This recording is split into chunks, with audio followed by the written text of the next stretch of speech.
Hello students, मैं doctor Ravindra Mishra, associate professor geography, BSR government arts college Alwar. BA part third के लिए भारत के भूगोल में आज प्राकृतिक गैस के बारे में जानकारी लेंगे। प्राकृतिक गैस देश में प्राकृतिक गैस का पता भी तेल व प्राकृतिक गैस कॉरपोरेशन एवं ऑयल इंडिया लगाती रही है। अब तक अपतटीय मुंबई व बेसिन के 10 स्थानों पर गुजरात, राजस्थान व कावेरी के थाले में प्राकृतिक गैस के भारी भंडारों का पता लग चुका है। साथ ही तेल के साथ भी गुजरात व असम में प्राकृतिक गैस भी प्राप्त होती है। देश में 2011-12 में 4658 करोड़ घन मीटर गैस का उत्पादन हुआ था। अब तक गुजरात, मुंबई, अपतटीय एवं असम में काफ़ी गैस को जलाया जाता था।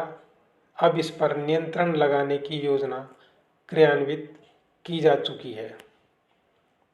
बासिन क्षेत्र की गैस से देश की 35% रसोई गैस प्राप्त होती है। पाइपलाइन से 6 खाद के कारखाने, 3 ताप विद्युत गृह स्थापित किए जा रहे हैं।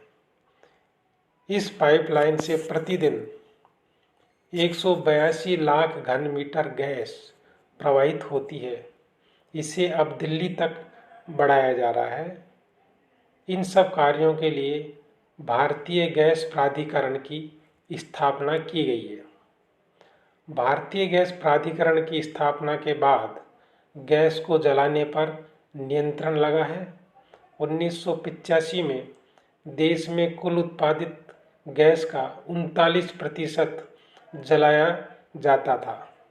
7वीं योजना में प्राकृतिक गैस के उत्पादन में वृद्धि करने के साथ साथ 32% गैस को जलाया गया, परंतु विश्व बैंक की सहायता से नवीन कार्यक्रम चलाकर गैस जलाने का प्रतिशत 20 तक ले आया गया।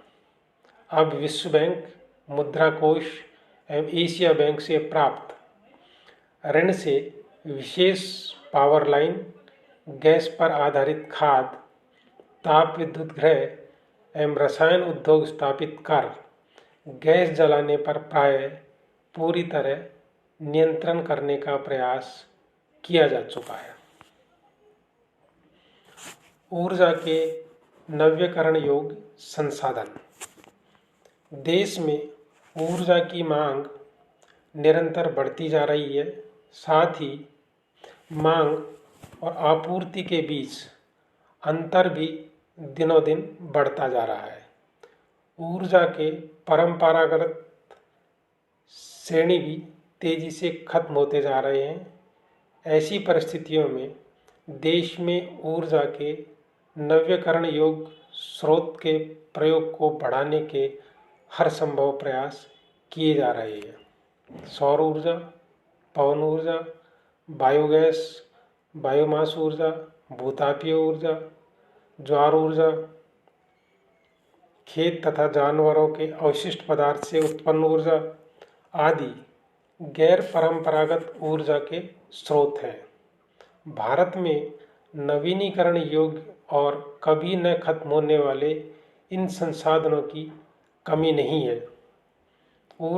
इन संसाधनों से ऊर्जा के उत्पादन का विकेंद्रीकरण तो संभव ही है, साथ ही इनमें पर्यावरण संतुलन भी नहीं बिगड़ने पाता।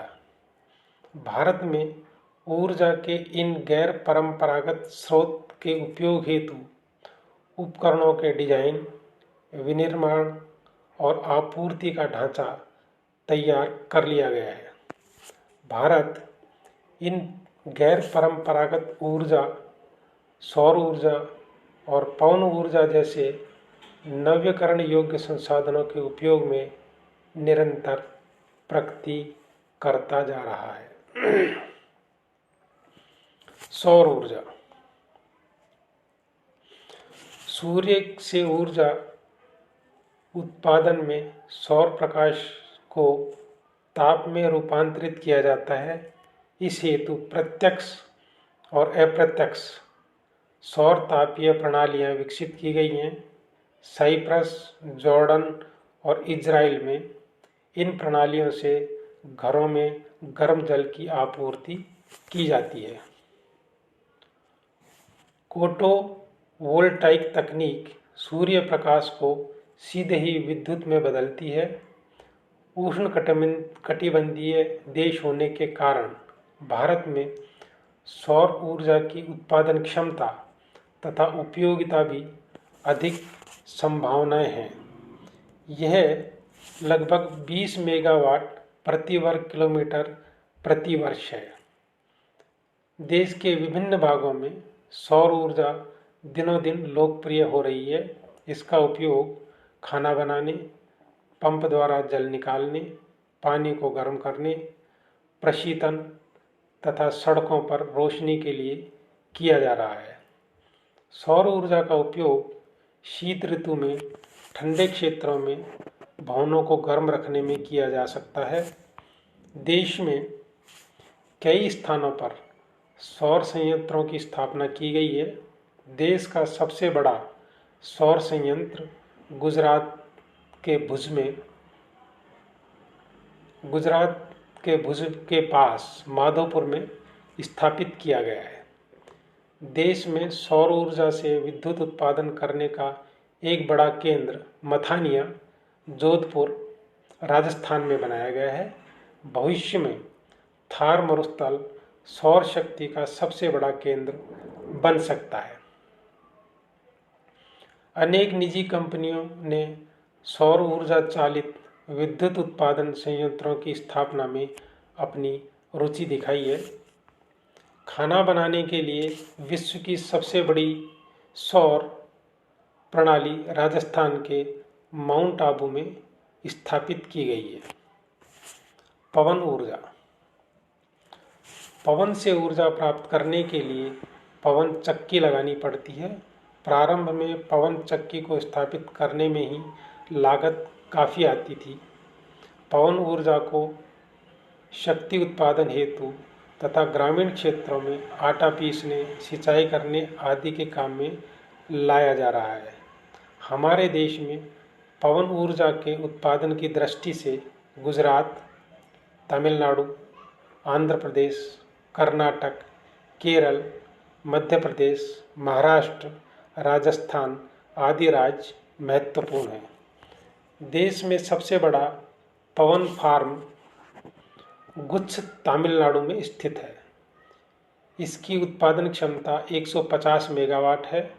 गुजरात में भी पोरबंदर, सोमनाथ क्षेत्र में पवन फार्म स्थापित किए गए हैं। राजस्थान में पवन से सौर उत्पन्न करने के 2 मेगावाट क्षमता के 3 संयंत्र जैसलमेर, चित्तौड़गढ़ तथा जोधपुर में स्थापित किए गए हैं।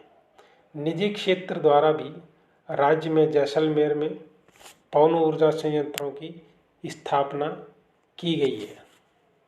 भारत में कम से कम 45,000 मेगावाट की पवन ऊर्जा की क्षमता आंकी गई है। बायोगैस। ग्रामीण क्षेत्रों में घरेलू उपभोग के लिए झाड़ झंकाड़ों, कृषि के अवशिष्टों, जीव जंतुओं और मानव मूत्र के उपयोग से बायोगैस पैदा की जाती है। जैव पदार्थों के अपघटन से गैस बनती है। इस गैस की तापीय क्षमता मिट्टी के तेल, उपलों और लकड़ी के कोयले की तापीय क्षमता से अधिक होती है। भारत में 3 बायोगैस केंद्र कोयंबटूर, उदयपुर और पूसा समस्तीपुर में स्थित है। इस गैस की तापीय क्षमता मिट्टी तेल, उपलों और लकड़ी के कोयले की तापीय क्षमता से अधिक है। भूतापीय ऊर्जा। यह ऊर्जा पृथ्वी की सतह से 10 किलोमीटर की गहराई तक की ऊष्मा से प्राप्त होती है।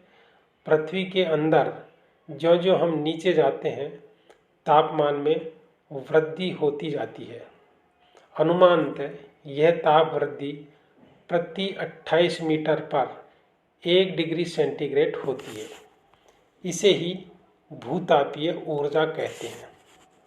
गर्म जलधारा एवं गर्म चट्टान इस ऊर्जा के स्रोत हैं। लद्दाख की पूगा घाटी में भूतापीय ऊर्जा मिलने की सर्वाधिक संभावनाएं हैं। इस घाटी में अनेक भूतापीय कुएं खोदे गए हैं। मणिकर्ण में भूतापीय ऊर्जा के इस्तेमाल के लिए 5 किलोवाट क्षमता की परियोजना चलाई जा रही है। सामुद्रिक ऊर्जा। समुद्री ऊर्जा भी बार बार इस्तेमाल हो सकने वाली ऊर्जा का अच्छा स्रोत है। समुद्री लहरों से विद्युत बनाने का भारत का पहला संयंत्र केरल के विजिगम तट पर लगाया गया है।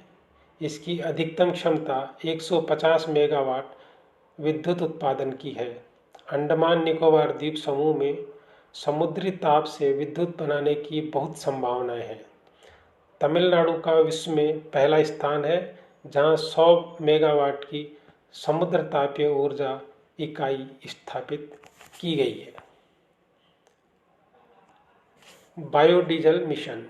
नवीन और अक्षत ऊर्जा मंत्रालय ने 2032 तक ऊर्जा के गैर परंपरागत स्रोतों के द्वारा 80,000 मेगावाट विद्युत पैदा करने की योजना बनाई है। जट्रोफा यानी रतनजोत में बायोडीजल के उत्पादन में मिली शुरुआती सफलता से उत्साहित सरकार ने बायोडीजल उत्पादन का मिशन शुरू करने की तैयारी की है। लगभग 1300 करोड़ रुपए के इस मिशन के जरिए देश में योजनाबद्ध ढंग से रतनजोत की खेती होगी। यह मिशन 2011-12 तक डीजल में लगभग 20% बायोडीजल मिलाने के लक्ष्य को सामने रखकर तैयार किया गया है। 11वीं योजना के अंत तक देश में डीजल की कुल मांग लगभग 6.7 करोड़ टन होगी। डीजल में 20% बायोडीजल मिलाने के लक्ष्य के आधार पर 2011-12 तक कुल 1.4 करोड़ टन बायोडीजल की आवश्यकता थी। इस मिशन को 2 चरणों में बांटा गया है। पहले चरण में देश के विभिन्न पंचायतों के अधीन पड़ती भूमि पर रतनजोत की खेती की जाएगी, जबकि दूसरे चरण में बायोडीजल के उत्पादन पर आधारित होगा। इसके अंतर्गत लगभग 5 लाख हेक्टेयर भूमि पर रतनजोत उगाया जाना प्रस्तावित है। आज इतना ही।